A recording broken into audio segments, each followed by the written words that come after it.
Ang programang ito ay may mga temang hindi angkop para sa mga trolls, haters at bashers. Patnuway ng may utak, kailangan.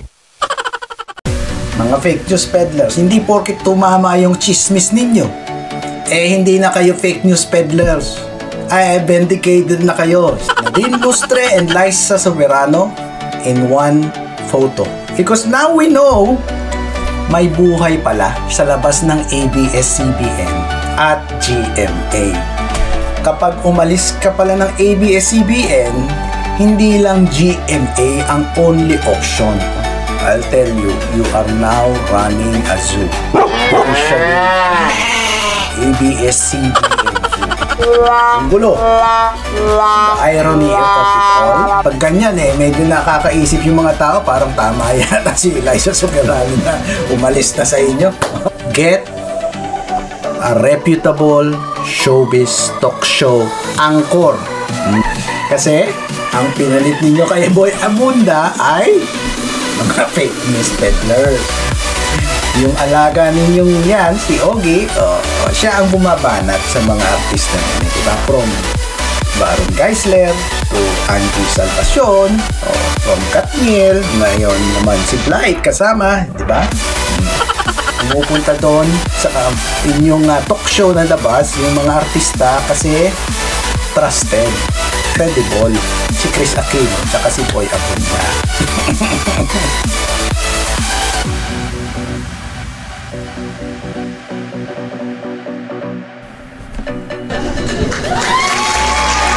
Welcome to another episode of Tara Kape. Ang daming nangyari since our last episode when we defended Mr. Baron Geisler from fake news peddlers. Nakakalungkot kasi mas marami ang fake news kesa sa confirm at totoong mga balita. And later we will explain bakit ganon. Bakit sa isang katotohanan, 100 ang fake news na katumbas. Mas madami yung fake news na kumakalat. Sa isang banda, nakakatuwa din naman kasi lumalabas ang pagka-Filipino natin. Yun naman ang objective natin. Makilala natin ang sarili, yung kultura, yung ugali, masama man yan o mabuti, mainam na mas nakikilala natin kung sino tayo bilang mga Pilipino. Huling-huli na tayo sa chismis. Pero rightly so. Tama lang. Kasi hindi naman tayo chismis vlog. Yung chismis vlog, kahit araw-araw maglabas ka ng episode, okay lang Kasi hindi naman verified yung mga kung ano-ano lang pagsasasabi mo, hindi ba? Sasabihin mo lang, sana hindi totoo. Walang katapusan ang chismis. Kasi nga, invento lang Hindi mo kailangan i-verify, hindi kailangan under oath na totoo yung sinasabi mo. Lifestyle and culture actually ang ating kategorya. Kasi kinikilala natin kung sino tayo, no? Bilang mga Pilipino as a group. Pagkachismoso, pagpapakalat ng fake news, kultura yan kultura. Yung mga artista sa atin dapat marunong ng sing and dance, di ba? Pag nag-guest, kailangan kakanta, kailangan sasayaw. Kultura, Pilipino yan. As I've said, okay lang nahuli tayo. Kasi nga, iniintay natin mag-develop yung chismis. Kasi kung nag-jump ka lang at pinatulan mo yung chismis, chismis ka din. Hindi ba? So, antayin mo. Pag may lumabas na factual, doon ka magsalita. So, nagsalita na si Catherine Bernardo. So, magsasalita na din tayo. Medyo mabigat ang pag-uusapan natin ngayon. Ano bang pag-uusapan natin? Pag Liza Soberano, may magre-reklamo na naman. Liza na naman! Pero siyempre, itatouch din natin yan kahit kaunti. We are going to prove today na kahit na-confirm na hiwalay na ang Katniel, yung mga nagpakalat ng mga chismis tungkol sa Katniel at kay Andrea Brillantes, bago yung statement ni Catherine Bernardo ay mga fake news peddlers. So hold your horses, ha? Makinig. Mga fake news peddlers, hindi porket tumama yung chismis ninyo, hindi na kayo fake news peddlers. Vindicated na kayo. Sinasabi ni vindicated ako. Sabi ni Ogie Diaz. But it is December. Christmas is just around the corner, so we should always start on a positive note. Paskong Pasko So, dapat good news muna. Mas may positive pa ba? Mas may good news pa ba? Sa pagiging forever grateful natin. I am forever grateful. Are you forever grateful? We should all be forever grateful. Don't be bitter. Nadine Lustre and Liza Soberano in one photo, in one frame. Dalawa ito sa mga tinatawag nating royalties ng kanilang henerasyon, di ba? All grown up, malalaki na, pareho in control of their careers and personal lives. Are you not happy when you see successful people spending time together, no matter how brief? Di ba? Hindi ba kayo natutuwa? Fan ako ng mga superhero movies, both Marvel and DC, di ba? Marvel, Spider-Man, Avengers, DC, di ba? Justice League, Batman, Superman. And a few years ago, nung may lumabas na selfie si Gal Gadot and Brie Larson. So mga kagaya ko na fan ng superhero movies, kilala nyo sila. No? Si Gal Gadot ang gumanap na Wonder Woman sa DC Universe at si Brie Larson naman si Captain Marvel sa Marvel Universe. That made my day, actually days, several days. And this is the same feeling, no, I have nung nakita ko yung picture ni Nadine and Liza Soberano together. So hindi ako fan ni Team Yap, pero nagpapasalamat ako dahil doon lumabas sa Instagram niya yung mga pictures, hindi ba? Kung ako ang tatanungin niyo, this should have been bigger news. Dapat mas malaking balita ito yung nagkakita at nagkasama sila. You know? Bakit hindi? Bakit hindi ganun kalaking news? Well, Nadine and Liza, no? Walang network ang may sakop sa kanila. Hindi ba? Not ABS-CBN, not GMA. So the more we should be grateful. Bakit kamo? Because now we know may buhay pala sa labas ng ABS-CBN at GMA. Kapag umalis ka pala ng ABS-CBN, hindi lang GMA ang only option. And vice versa. Kung aalis ka ng GMA, hindi nangangahulugang wala ka ng choice kundi lumipat sa ABS-CBN. There is a world outside the network war sa Pilipinas. Di ba? And Liza and Nadine show that to us. No? And as their fans, or kahit hindi ka fan, no? You should be grateful sa dalawang ito. Sa pinapakita nila, sa pinuprove nila sa ating mga fans. Kaya naman, kasama din itong dalawang ito sa listahan ng latest Tatler Asia's most influential women. Diba? Kasama nila dyan si Dali De Leon, si Pia Wurtzbach. Walang backing ng giant networks. Yang dalawang yan. Ang lesson para sa ating mere mortal, sa mga simpleng taong katulad natin.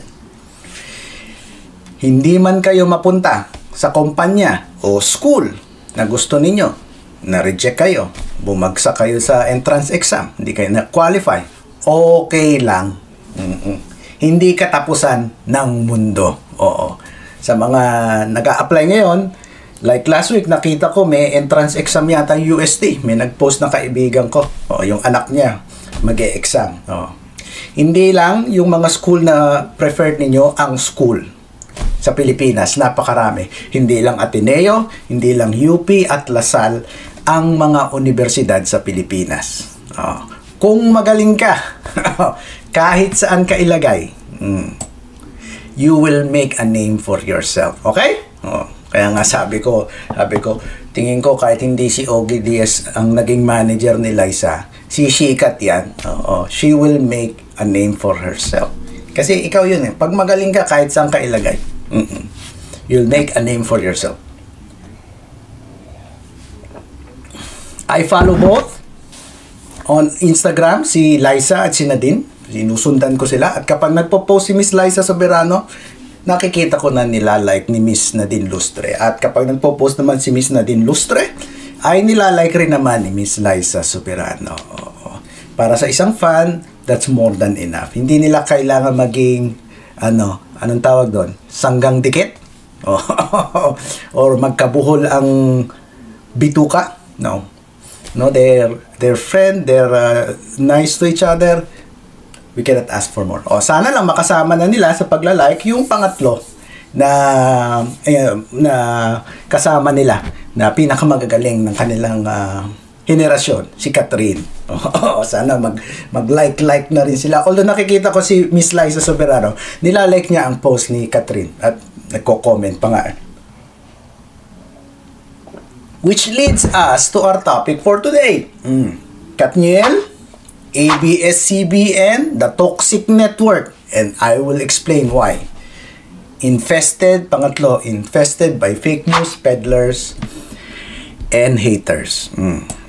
Nakakatawa ang mga tao na hindi masagot ang simpleng tanong na nagsasabi ka ba ng totoo?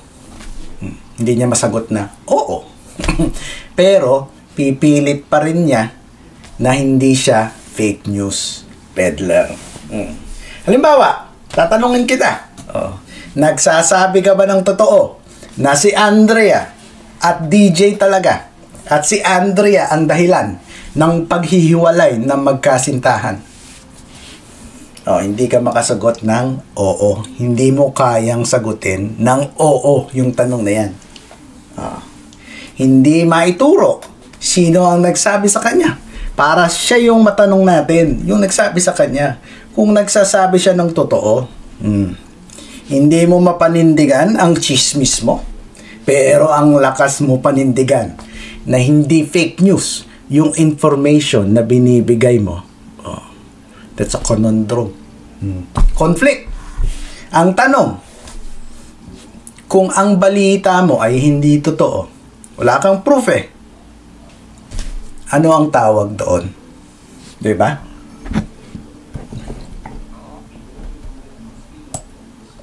Pero let's talk about ABS-CBN first, no?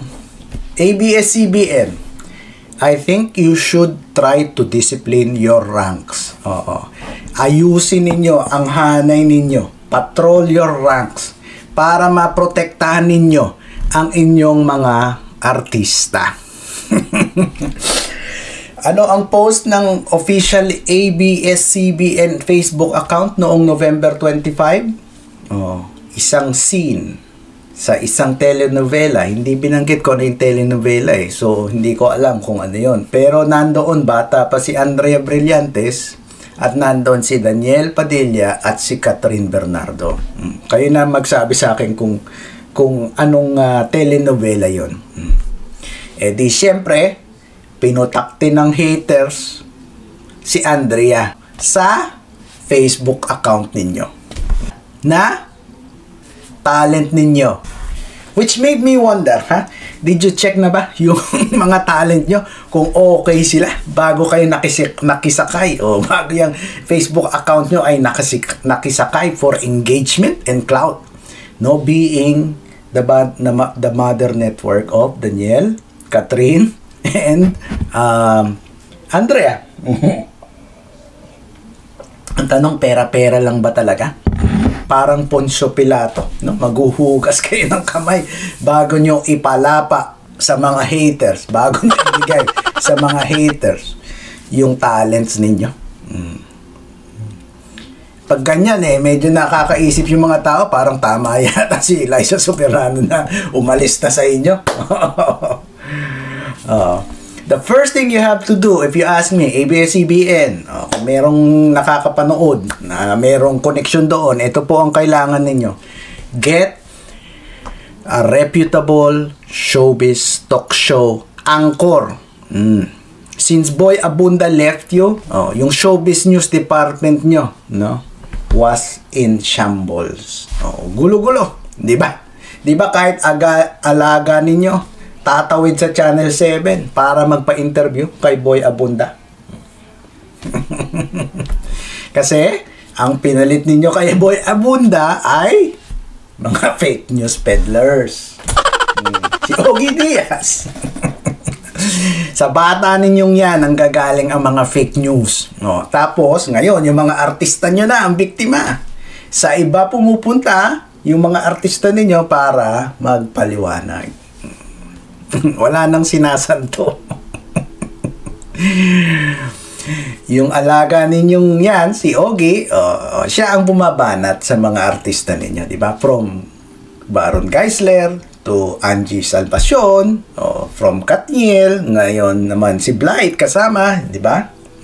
So, relax lang kayo dyan. At mamaya, i-prove natin bakit fake news peddler. Kasi sabi ko fake news peddler yung pinalit kay Boy Abunda eh. Explain natin bakit fake news peddler pa rin. Yung mga katulad ni Ogie Diaz at Christy Fermin, no? Kahit na later on, tumama yung fake news nila. Anong kailangan gawin ng ABS? No? To sum it up, remember the buzz with Chris Aquino and Boy Abunda. Paano kung may The Buzz ngayon? Paano ang introduction nila ngayong Sabado? No? Hiwalay ang Katniel, pinag-uusapan. Totoo nga ba ang mga chismis? Si Andre Brillantes dinadawit. Siya nga ba ang dahilan ng paghihiwalay ng Katniel? Mga maiinit na tanong, lahat sasagutin ngayon. Hapon live ni Daniel Padilla sa pasok na si Chris tsaka si Boy Abunda. The Buzz. Pumupunta doon sa inyong talk show na The Buzz, yung mga artista kasi trusted, credible, si Chris Aquino tsaka si Boy Abunda. Ngayon, anong makinarya ng ABS-CBN sa paggawa ng ingay para sa kanilang mga artista? Magpapalabas yung pinalit ninyo kay Boy Abunda ng fake news. Puro opinion, walang facts. Sa huli, may disclaimer, sana hindi totoo. Tapos, pipick upin ng mga ABS-CBN alt accounts. Hanggang sa away-away na yung mga artista ninyo, yung mga fans nila. Walang nag-clear. Walang kayang mag-clear kasi yung fake news peddler ninyo hindi naman gusto pumunta ng mga artista nyo doon at magpa-interview sa kanya at sagutin yung mga fake news niya. So sino-sino nag-aaway ngayon, di ba? Di yung bata nyo na si Ogie Diaz, yung mga ABS alt accounts na nag-amplify ng chismis, ng fake news. Chinismis yung royal couple ninyo na Katniel. Tapos dinama yung rising star ninyo na si Andrea Brillantes. Tapos sumama na yung Richie Rivero, yung bagong girlfriend ni Richie Rivero. Sinama na din yung isa pang rising star nyo na si Francine Diaz na kinukumpara na ngayon kay Andrea. Tapos inaaway na ng mga Blight, no? Andrea Brillantes fans, yung mga sumisisi kay Blight, di ba? Na mga Daniel Padilla fans na parang, teka, sandali lang, bakit hindi si Daniel Padilla yung sisihin ninyo? Siya yung lalaki. Di ba? Yung nanay Christine ninyo, binanata na si Catherine na walang binatbat daw sa ganda at forma ni Blight. Yung mga artista ninyo sa ABS-CBN, nag-unfollow na sa isa't isa. Kung meron pwedeng magpaabot sa ABS-CBN Big Bosses, no? I'll tell you, you are now running a zoo. Officially, ABS-CBN Zoo. Ang gulo. And the irony of it all is that you just had a Thanksgiving ball a few months ago. Diba? Ang team nyo pa, forever grateful. At lahat kayo that time, no? In unity, no? Magkakasama kayo doon. Iniinsulto ninyo yung mga umalis, those who left the walls of ABS-CBN, di ba? Di ba? Tulong-tulong kayo, binugbog nyo na naman yung favorite nyong i-bash at i-troll na si Liza Soberano. Kaya nga nagkaroon tayo ng segment dito sa programa natin na Forever Grateful. Kasi gusto natin na i-emphasize na kung gagamitin nyo lang yung term na forever grateful para mang-insulto ng kapwa ninyo na umalis sa inyo, then that is not gratefulness, di ba? Number 1, that is bitterness. Number 2, that is sweet lemoning. Opposite ng sour graping, sweet lemoning. No? Kahit maasim yun sa'yo, sasabihin mo, uy, ang tamis-tamis nito. So, kaya nagkaroon ng forever grateful tayo dito sa vlog natin. So, we can show you what is the real meaning of gratefulness. Hindi yung nang iinis ka ng kapwa mo. Di ba magkakasama kayo noon? Si Ogie Diaz, ABS-CBN out accounts, tapos yung mga fans din ng mga artista ninyo, sama-sama. Forever grateful. Hindi natin kailangan yung mga artistang walang utang na loob. If ABS-CBN is truly grateful, they should start protecting their talents from fake news that generate armies of haters, trolls and bashers. Protektahan nyo yung artista nyo from the likes of Ogie Diaz, Christopher Meade, tsaka yung mga ABS-CBN alt accounts niya. They are turning against kapamilya celebrities and artists. For what? Mas matinding pangangailangan for clout, for engagement, syempre, pera. Diba? Kailangan kumita Imbis na tumulong, maayos ang gusot ng magnobyo, pinagkakwartahan. Inunahan ang mga taong involved magsalita. Alam nyo naman ang pagkakaiba ng opinion. Diba? Opinion versus facts. Only facts can be verified as true. Itong Katniel na issue na ito, kulang na kulang sa facts, pero busog na busog sa opinion. Ano nga ba ang ibig sabihin ng fake news? Kung ganyan ang sistema natin, iintay tayo ng confirmation till the end of time, di wala ng fake news. Sinasabi ko sa inyo yung disclaimer na yan. Ginawa ng lisensya para siraan ang kapwa. Bakit baliwala yung disclaimer kung ang pinapakalat mo ay kasiraan sa pangalan at reputasyon ng isang tao? Alam nyo bakit ang bagal sumalat ng katotohanan? May lumabas na ba kaibigan, kamag-anak, kahit isa na willing to say something and swear under oath, itaya ang pangalan niya na totoo yung sinasabi niya? Firm. Ano lang ang na-confirm so far? Nahiwalay na ang Katniel. Ano pa? Wala na. Pero ang mga tangang chismoso, mga followers nila, feeling nila lahat na ng fake news na pinalabas nila kinonfirm ni Catherine. Ang kinonfirm lang ni Catherine, magkahiwalay na sila. See? Nakita nyo? Bakit hindi mo sasabing fake news peddler pa rin?